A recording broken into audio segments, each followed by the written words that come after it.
Wow, there is a crazy filament fest going on right now, including one of the largest filaments and prominences that we've ever covered on the channel. You want to see it? Okay, I guess we could show it to you.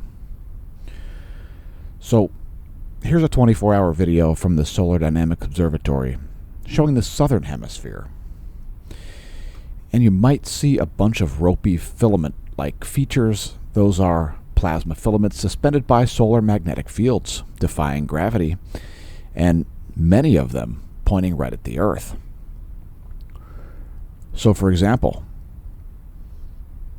you might be looking at this one down in the southwestern limb.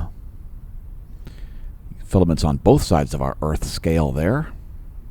A great example of one that is a prominence on the right and one that isn't a prominence on the left. If we move up north, there's an even larger prominence up there. That's pretty noteworthy, right? Several tens of thousands of kilometers in length. So that's a pretty serious filament. But look at what's going on in the northeastern limb. First of all, look at the size of the filament to the right of the Earth scale. It extends so far down that it's out of screen.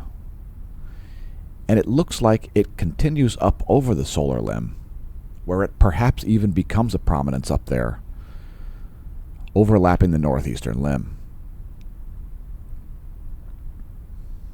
So that is one huge plasma filament indeed.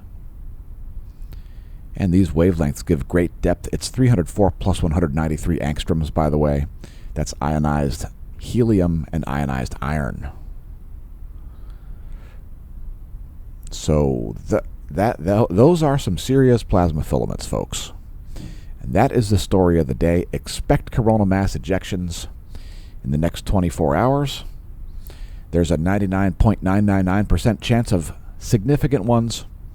And if that large filament that's facing the Earth does eject at the moment, it's extremely likely to produce Earth-directed coronal mass ejections. So, by the way, don't forget to press the like button. If you haven't pressed like yet, please do so. That's okay, we'll wait. In the meantime, congratulations that you've discovered the world's most comprehensive daily space weather content and most detailed solar imagery you'll find in the known universe. We do meteorology sections as well. Those are thrown in as a value-added service. I realized like 2 decades ago it's way too easy to forecast the weather. I needed bigger challenges, so I moved to space weather. I'm coming at it from the perspective of a cosmologist because I realize the hole in cosmology is from a hole in heliophysics, which we are filling. Yeah, I've come up with a plausible explanation underlying the sunspot cycle mechanism. It's pretty serious. It is a crap hypothesis, CRAPF. Again, press that like button if you haven't. If you're new to the channel, do yourself a favor and press subscribe. These videos are brought to you in part by the Smash Team at smashomash.com/Smash Team. So if you want additional content, become a member over at the Smash Team. We even send out email alerts for videos just like this one, so you never miss a video. We've gotten some complaints about people not seeing our videos on their YouTube feed, so sign up for email alerts and never miss a video like this one at smashomash.com/Smash Team, the official subscription services site of the Smash News Network, least busted name in news. Let's get back to some space weather stuff. We've got at least 2 new sunspot groups. This one spontaneously formed down here at a very high latitude in the southern hemisphere, right in there. And another sunspot rose over the southeastern limb. I think we might have forecasted that one yesterday. There it is. There is a high likelihood of a large sunspot over the northeastern limb as well. So up here where that filament is suspended, there is likely a sunspot back there somewhere. It might be a few days out yet. Here is SDO magnetogram. This is the same period of time that we just showed the intensity, the SDO continuum on. That is October 3rd and October 4th to date. Let's take a brief look at what's going on planet Earth here before we get back to space weather. These are the volcanoes that are currently erupting. Semeru starts out the list with a 14,000-foot ash plume. Shishaldin there, 17,000-foot ash plume. As Shishaldin also explodes, it's located in the Aleutian Islands. It's producing a flight level 170. Emissions possible from Fuego. No emissions observed from Sangay. Revenador exploding, flight level 160. It's a 16,000-foot ash plume, and a 23,000-foot ash plume looms over Peru. It's a flight level 230 as Sabancaya explodes. Next seismic update. This is what's going on in terms of the past 90 days of seismic activity. We'll report quakes for the past 24 hours of a 5 or greater magnitude. Largest quake of the past 24 was at 6.0 at the Izu Islands. Let's take a quick look at the location of that one. It was out in the Pacific, south of Japan. There's a location of that 6.0 magnitude quake. It occurred at 11:38 Universal Time yesterday. It was actually while we were doing our daily space weather video premiere. Next, a 5.1 hit the Philippines. That was at 13:53 Universal Time yesterday afternoon. That was at some depth, nearly 90 kilometers estimated depth. Then another, looks like an aftershock there, at 5.8 south of Japan. That was at 15:22 Universal Time yesterday afternoon.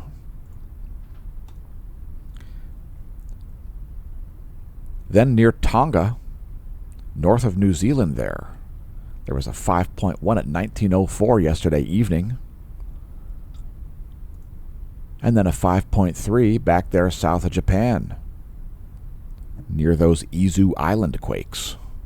That 5.3 was at 1916 Universal Time. So 2 quakes there happening in rapid succession there in the Pacific.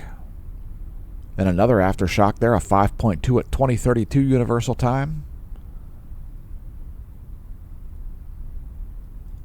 And then a 5.5 in that same area at 0:13 this morning.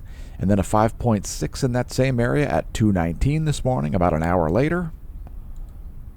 So that's definitely the most seismically active area. Keep in mind, any of those quakes could be a foreshock, folks. Then a 5.7 hits the Philippines at 3:35 this morning. A 5.7 hits the Izu Islands region. Let's hope that 6 magnitude quake was not a foreshock. And then a 5.6 hits the Izu Island region. So major seismic unrest there south of Japan. That 5.6 occurred at 5:57 Universal Time this morning. And now we're headed back to space. Space, a frontier. Here are the voyages of the SDO. The Solar Dynamics Observatory. This is ionized iron in 171 angstroms. What a great wavelength. And again, 2 new sunspot groups to get names today.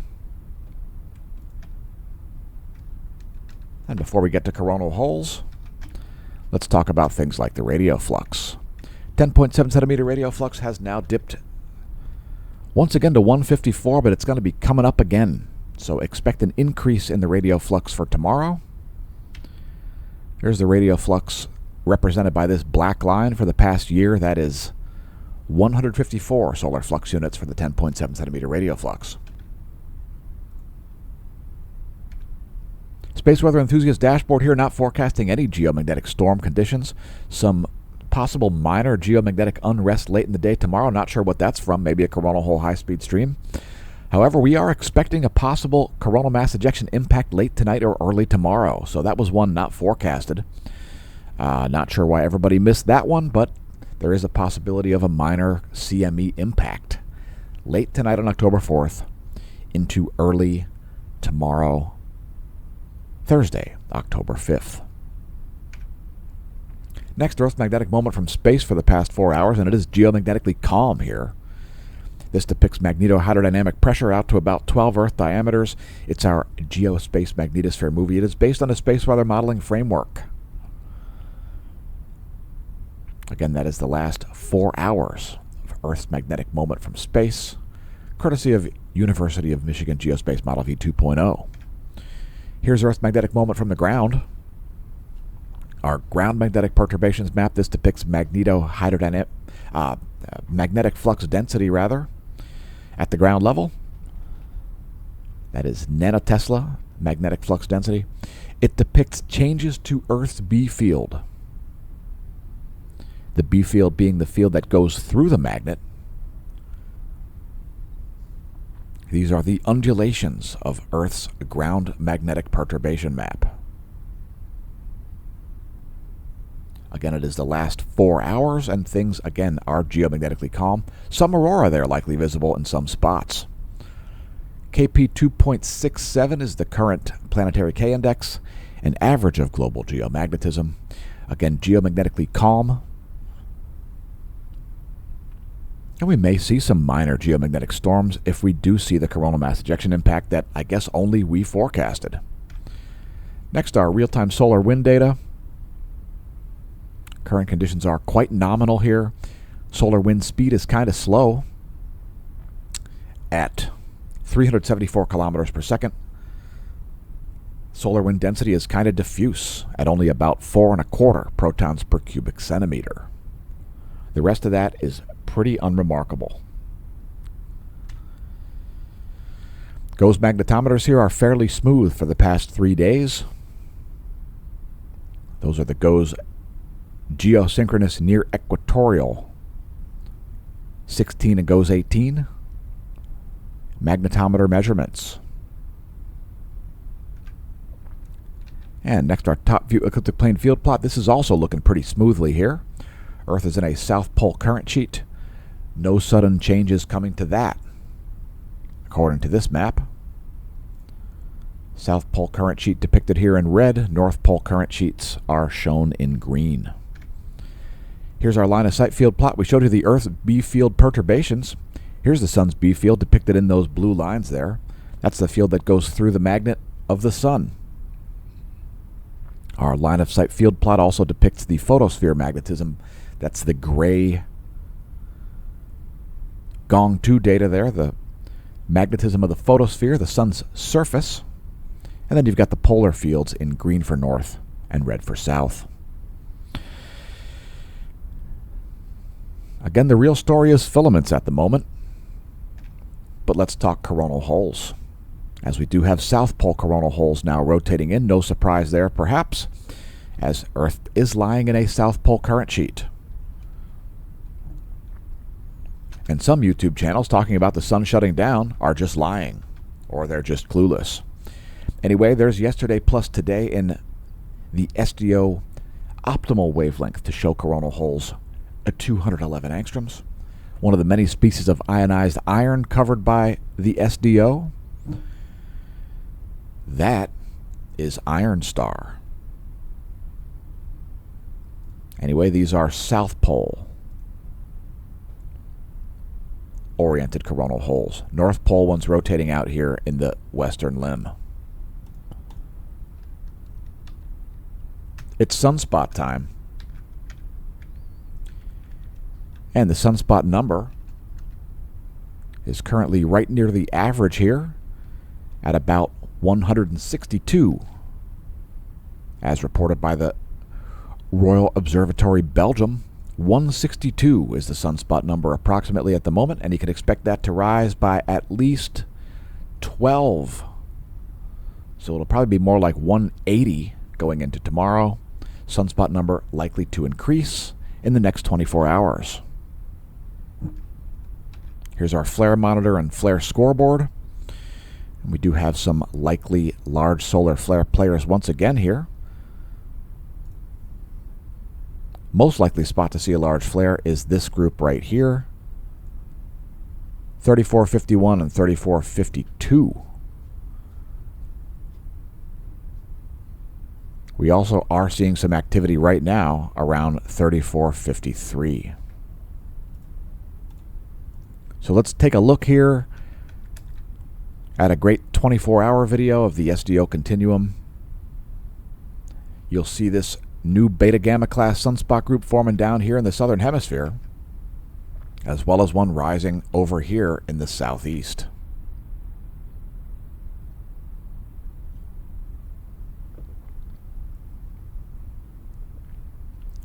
We are also noting a little bit of growth of this sunspot group.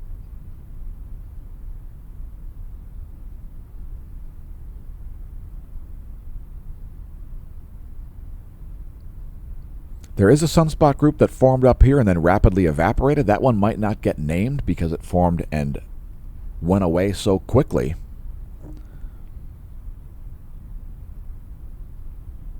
And also some possibilities of new groups forming in these areas here. So we have multiple spots here that could get names in the coming 24 hours, but at least two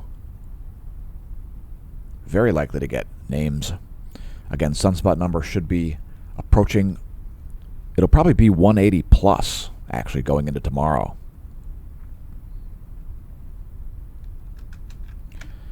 That brings us to energetic flares. Energetic particles and flares, I should say. Ghost proton flux here, still at baseline levels. No spikes in the proton flux here for quite some time. We are overdue for a solar energetic particle event. And as far as flaring goes, we've seen a dip in solar flaring. So this might be jumping up as well. We're now below a sea level background. So background flux is now at like C8. It's an ongoing dip here in the X-ray flux. So it might be surprising with that many sunspots, but they are slightly underperforming sunspots here at the moment. Let's take a look at, here's 131 angstroms, one of the optimal wavelengths specifically formulated to view solar flares. That is another 24-hour video from Solar Dynamics Observatory.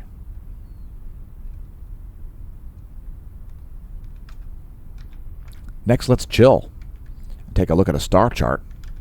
I'm interested in what's going on overhead. What's you? We encourage you to look up. If you're up before dawn, checking out the morning sky, you might see Jupiter, followed by the Moon, followed by Venus, followed by Mercury, all before sunrise. If you've got a low horizon and low light pollution and clear skies, you might be able to see Mercury there. Venus quite high in the sky now, the third brightest object there. A great view of that in the morning skies. And if you're viewing the dusk skies, you get a great view of Mars right near Spica at the moment. Next, your solar system forecast.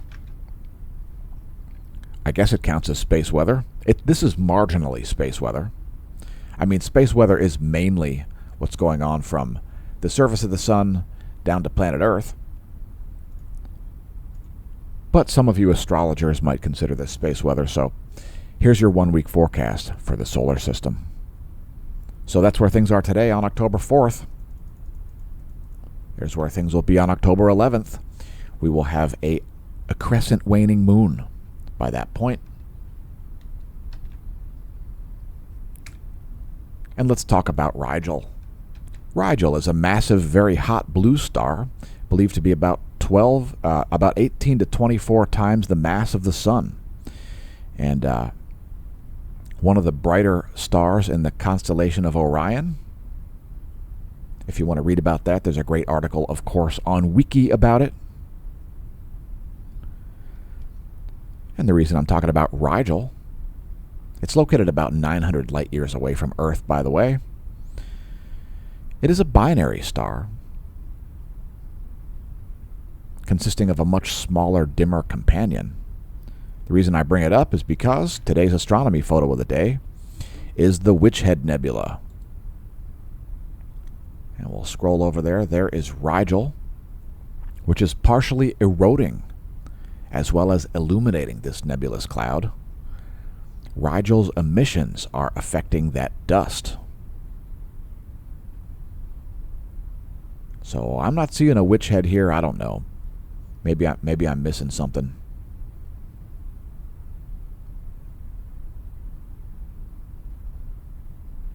Maybe it's a full witch. I'm not sure.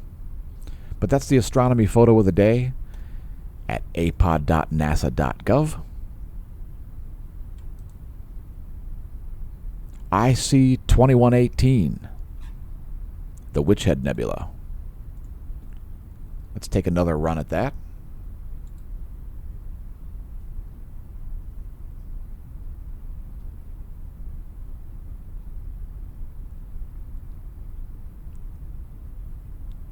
And of course, the constellation Orion is one of the very conspicuous constellations.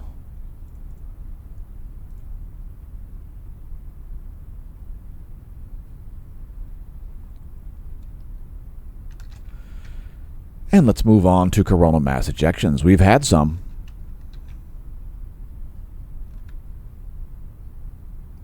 There are yesterday's coronagraphs, only 41 frames there for some reason. We've also got a sun-diving comet that we're going to show you here in a minute. So those are yesterday's CMEs from George Mason University. Oh wait, those are today's. My bad. Here are yesterday's CMEs. 99 frames, that makes more sense. So there's one out of the northwest, one out of the eastern limb, and then one out of the north.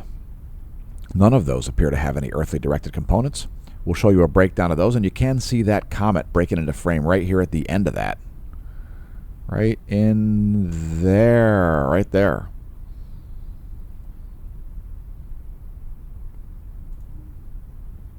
Quite a high-speed comet. And here are today's frames. That's 41 frames, and you'll see the tail end of that comet as it looks like it is disintegrating.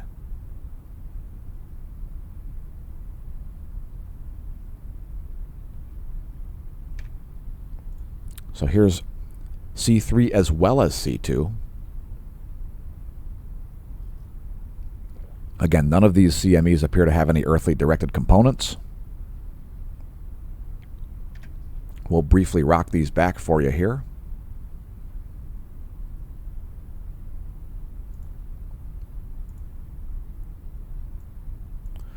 So there's the first one around midday, coming out of the east. That is from behind the solar limb. So that's nowhere near Earth. That is well off to the east. Next, you've got this one out of the north and out of the west.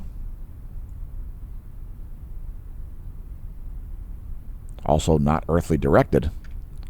We'll show you some more information here. We'll show you some custom videos. But first, the stereo A coronagraphs. So that's where stereo A is located, that red circle there.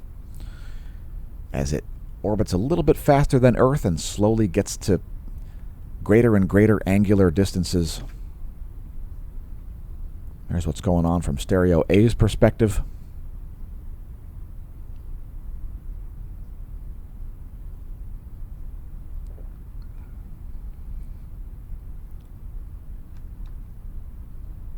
And let's just cut to our custom coronagraphs because they are pretty sweet.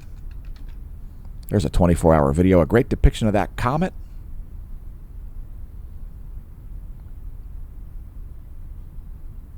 Multiple CME events there. Just a spectacular light show.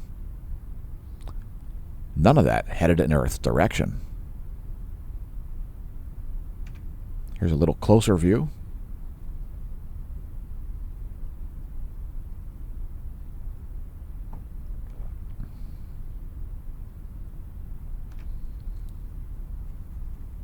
And here you'll see that most significant coronal mass ejection does not feature any plasma motions on the Earth side of the solar disk. You'll see that is clearly behind this plasma back here, an indication that it is behind that northeastern limb.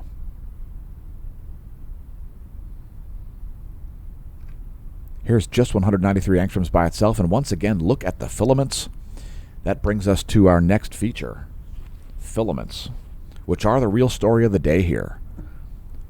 I mean, that filament there on the Earth-facing portion of the solar disk is, I believe that is the most massive one that we've ever covered on the channel in over 6 years of daily space weather content. So that's the kind of filament that could cause a massive geomagnetic storm, could cause grid failures, could cause all kinds of damage on planet Earth. If it does strike directly, it's right in the center of the solar disk right now. So if that occurs, if that ejects as a CME, that is almost guaranteed to have earthly directed components. That's a major filament. So, yeah, that's, I believe that is the largest filament we've ever covered on the channel. Anyway, let's take a look at filaments here from the ground-based observatory at El Teide, Spain. Here's what's going on at El Teide, Spain. And this looks like one continuous filament that goes all the way up here behind the northeastern solar limb. Huge filaments down here. The Pierre-Marie Robitaille filament remains intact. Although it has moved around a little bit, it is still looking like it's there. And let's show the grayscale so we can see prominences as well. There you go. Massive prominence there hanging off the northeastern limb.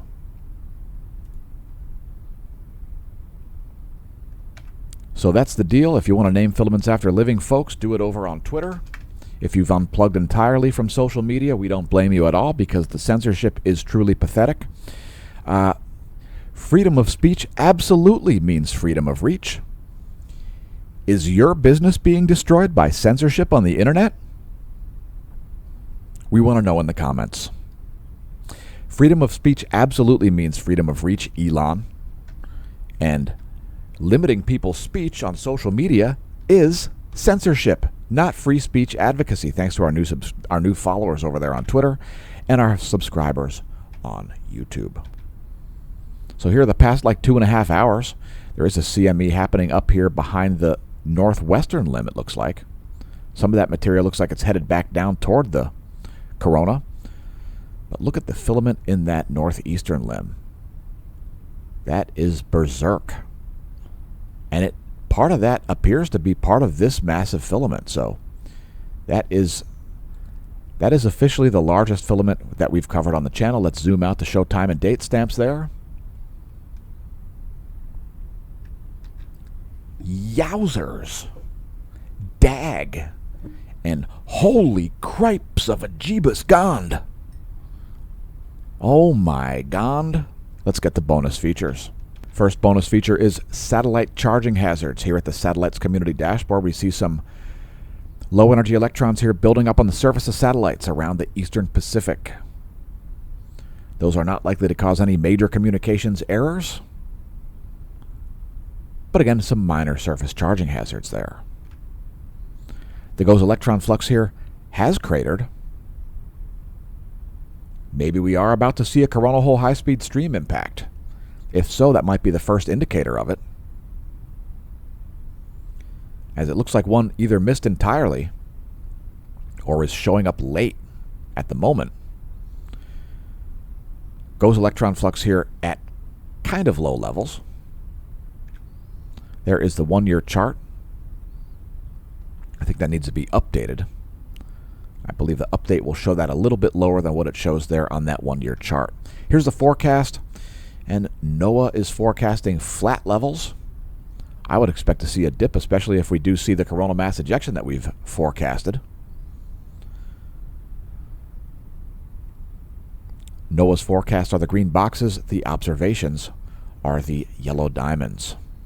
We also show the layer where that's measured in vibrational frequency. The F layer is at about 300 kilometers of altitude. Feel free to pause the video in this frame if you're not familiar with the temperatures of the atmosphere, electromagnetic radiation penetration, and chemical concentrations.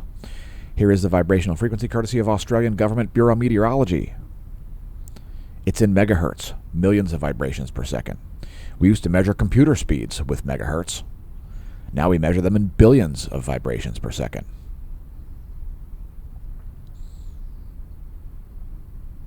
That's what's going on, and we're seeing mostly high-frequency anomalies here as the ionosphere not being particularly scintillated lately by space weather. It's been very calm for a solid week. So here is the anomaly gram depicting anomaly in megahertz from a 30-day median, mostly blue showing up there. Again, mostly high-frequency anomalies.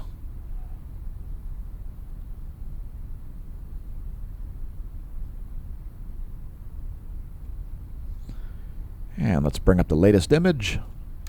There's 11:15 universal time for the ionogram and 11:15 universal time for the anomalygram. Next, our global ionosphere nowcast. It shows you the total electron content, the total electron content anomaly, maximum usable frequency, and maximum usable frequency anomaly, giving you a holistic picture of the ionosphere. It's our ionosphere nowcast, a new feature on the Daily Space Weather videos, part of the Space Weather Prediction Center.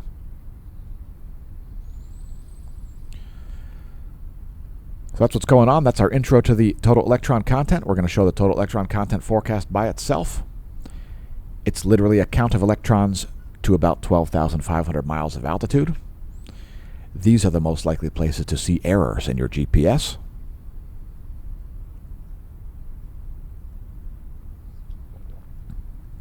And no major anomalies there. Things are looking quite normal for the most part, on a global scale at least. And as we zoom in closer to the weather of the lower 48, here's the total electron content anomaly over the North American continent. We are seeing some minor high electron counts there. That is anomaly from the 10-day average. It depicts high electron counts in red and low electron counts in blue. We'll close out space weather with the latest intensitygram and latest colorized magnetogram, as we do. Here's this new sunspot at a very high latitude in the southern hemisphere. It is still beta gamma class. It does not have a clear line. You could even make the argument that it's beta gamma delta class.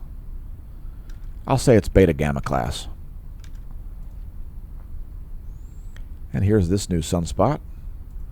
That one is looking like it's only alpha class, actually. I'm only seeing one polarity umbra there. So that is an alpha class sunspot at the moment.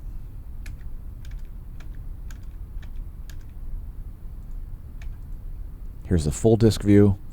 Again, we've got multiple solar flare players there.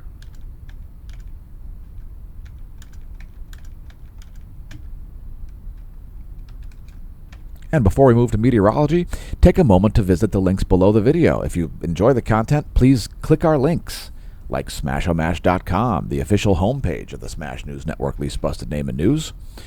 And welcome to the Neo Renaissance. Visit us on social media if you haven't unplugged entirely.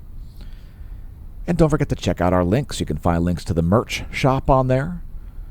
We are still on Patreon, but the best way to help the channel out would be to become members of the Smash team. The best value is the gold annual paid-up subscription. smashomash.com/Smash team. Links below the video to that. And don't forget to visit our paid affiliate/sponsor links. Today's featured book is The Complete Bird Guide to North America. I'm a total bird nerd, and you can find all kinds of other different quality reading materials there on the Amazon shop. Amazon.com/shop/Smashomash. I own the Complete North American Bird Guide. Perhaps you should too.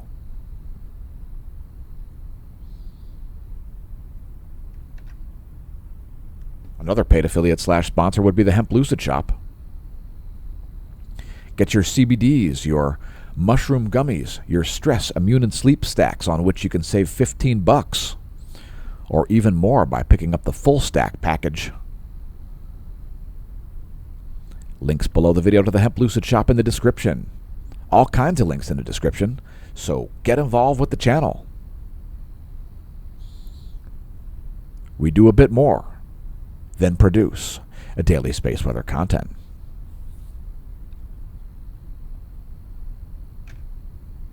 Today's featured product is the one I'm wearing. Smasher Price My First Pandemic. This is one of the first pieces of merch that we've ever made. And all I can say is, mask up, bro. My mask protects you and your mask protects me, or something. It features the entire planet with a mask on it, and our .org website, which at the moment will just redirect you to smashomash.com, smashomash.org, another website you could visit. You can even get a smasher price my first pandemic clock. So again, one of our first pieces of merch. You can even get a smasher price my first pandemic mini skirt. If you'd like a mask over your pelvis, you could do that. That's a thing. And again, links to the Redbubble shop below the video. And on the homepage, just click on the Smasho merch link on the homepage at smashomash.com. Once again, welcome to the Neo-Renaissance, and let's take a look at meteorology. Looking at the hottest place in the world right now, since hot places are hot news. In Saudi Arabia, it's 106 degrees. Let's check for the coldest place in the Northern Hemisphere. I have a feeling it's Greenland. Much colder than the North Pole. Greenland, negative 38 degrees Fahrenheit. The coldest place overall remains Antarctica, despite it being spring down there, pushing 80 degrees below 0 Fahrenheit. I'm not seeing any place hotter than Saudi Arabia. Maybe a little bit. There you go. There's the hottest place in the world. Northeast Africa, pushing 110 degrees. That is the sea level temperature map. And let's take a look at winds. Typhoon there closing in on Taiwan. Those are the surface winds of the eastern world. Shout out to our viewers from this side of the planet. These are the jet streams of this side of the world. There's the central world, Europe, Africa, and the Middle East. Like sands through the hourglass of time, these are the jet streams of your lives. And these are the surface winds of this side of the planet. Shout out to our viewers from the central world. Shout out to our viewers from the west. Here are your surface winds. And here are the jet streams. Forecast working out exactly as we forecasted, with cold air sweeping across the U.S. from this injection of Canadian air deep into the south. Next, we're going to show our rain accumulation map. And there is some serious rain accumulation coming, folks. Check it out. Over the next 12 hours, that's what we're expecting. Over the next 24, that's what we're expecting. And over the next 3 days, dag! East Texas and southwest Arkansas are going to be seeing some flooding. Here's clouds and fog for the western world. Low clouds continue to loom over the southeastern Pacific.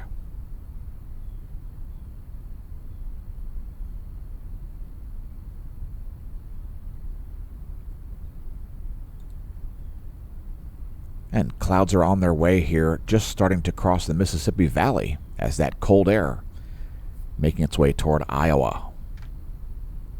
Here's our weather.gov map, weather.gov. If you've got weather warnings, head there. We've got some hard freezes in some places like Utah, Colorado, New Mexico. Weather.gov is where to get your weather warnings. Also some flooding warnings there around the Gulf Coast. We're seeing some fog in Pennsylvania right now. Next to your forecast map, this is the GFS 72-hour forecast for pressure and precipitation. You're going to see some very strong storms here form over Oklahoma and Texas and then move due south.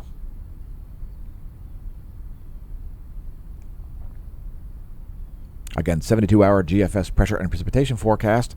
Next, rainfall accumulation forecast. This is total accumulated precipitation based on the same model, the 72-hour GFS. It is precipitation in inches. You can see some significant areas there of Texas, Oklahoma, and Arkansas. Also, Missouri expecting over 3 inches of rain. Some areas there over 4 inches of rain. And of course, temperature has been in the news indeed. We've been seeing unseasonably warm temperatures in eastern Pennsylvania. Here's your temperature anomaly forecast in degrees Celsius based on the same 72-hour GFS model.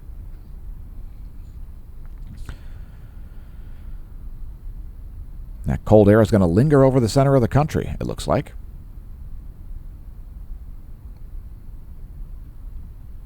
We've also got your lightning. There's lightning for the past about 10 hours. A long band of lightning there stretching from Oklahoma to Minnesota. Quite a dense band there, as that cold air creates massive pressure gradients and, of course, huge vertical air mass motions, static electricity, lightning. Here's a real-time lightning map, and we do have some terrestrial strikes. Let's see where the thunder is rolling in.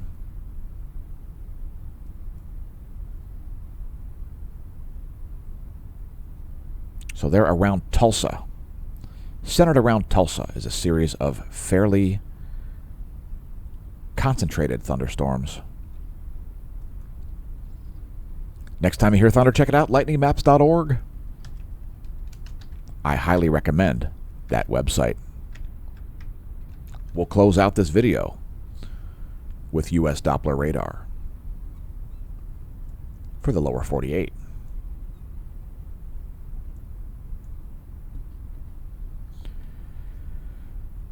Clouds and fog for the lower 48. That's the shortwave radiation map on the interactive weather satellite suite from the NASA GOES. And there is the water vapor map. You can see that cold air pushing that moisture through there just into Iowa. Temperature's about to drop following those rains.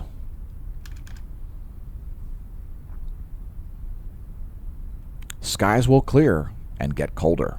Here's a recap: U.S. Doppler radar, clouds and fog, and water vapor. And once again, thanks for tuning in. Congratulations on realizing the channel exists. We're frankly surprised that you have. Don't forget to press like, subscribe, share, press the things, leave a comment, whether it's derogatory or nice. It's try to hurt our feelings. We read all comments. We don't respond to them all, but thanks to everybody who's left comments. Thanks to the Smash team. Thanks to Smash staff for all of her hard work. And we'll see you soon. In the meantime, may that solar wind be at your back.